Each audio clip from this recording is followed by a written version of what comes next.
Before I sign off, I think I would be remiss if I remain silent on the lockdown and not to offer suggestions as to how we should emerge from this crisis, and it would be irresponsible.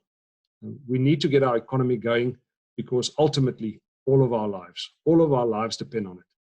While we may be a small company, we've got a wide reach and our clients an even wider reach, and we are tuning in to what is happening in the economy, and it is a disaster. So we would like to add our voice to a number of others, one of which is the PSG group, to say that the economy should be opened up.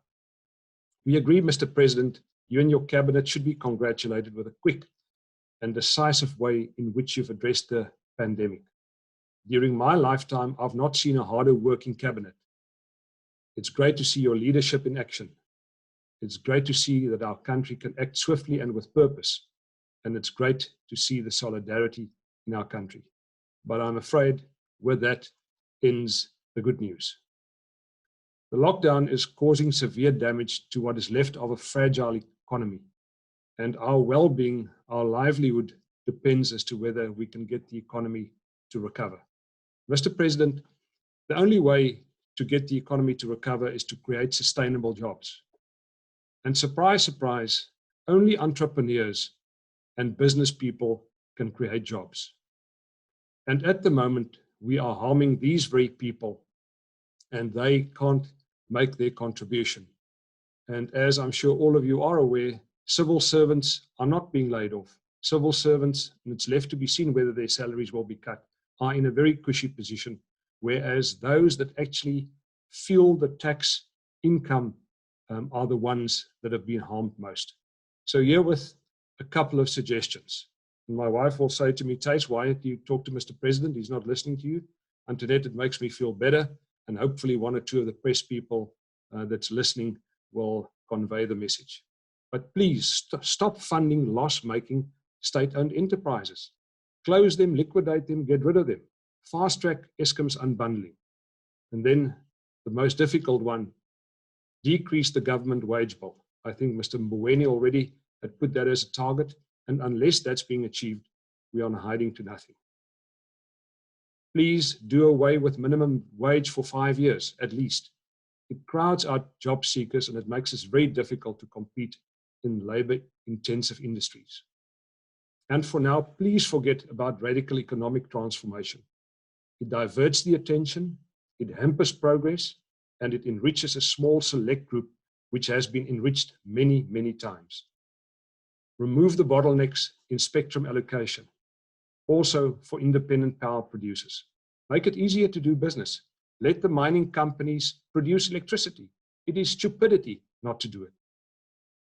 While our tax revenue is going to be decimated, be bold and lower the company tax to 20% and provide incentives to manufacturing and finance sectors. And also, please, Mr. President, put the expropriation without compensation narrative to bed. Allocate title deeds to all informal residents on government land. Give them ownership. It will be a massive wealth creator. Government also owns large portions of arable land in South Africa. And currently the farming community is carrying the can for us all. It will be prudent to partner with the large commercial farmers and to utilize the land for food production, both consumption and for export. But Mr. President, most of all, please create a business-friendly or an entrepreneur-friendly business environment. What is that? Mr. President, it's a welcoming environment. It is one that understands that taxes generated by small and medium-sized businesses pay the civil service salary bill, Mr. President, including yours. It's a tax-friendly environment. It's a secure environment with effective policing. It's an environment that's corruption-free, or at least with as little as possible corruption. It absolutely boggles the mind that 3-4 years after we've seen the biggest fraud and corruption cases in South Africa, that no one has been brought to justice. No one has done any jail time.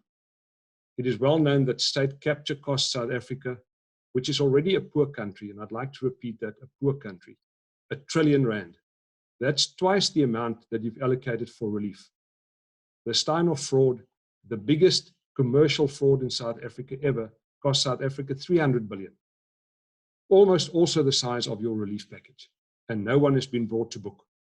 They either live in luxury in Dubai or Hermanus. Mr. President, while you're at it, also get rid of the gangsters in your cabinet. You and they know who they are. I hate to think how they are licking their lips to get their hands on the 500 billion relief package.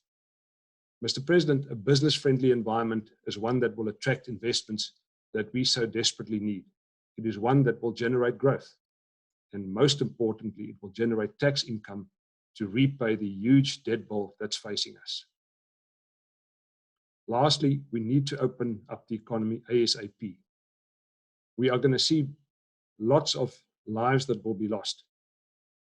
But I believe starvation, social unrest, and crime, and a myriad of other chronic diseases is going to damage the economy more.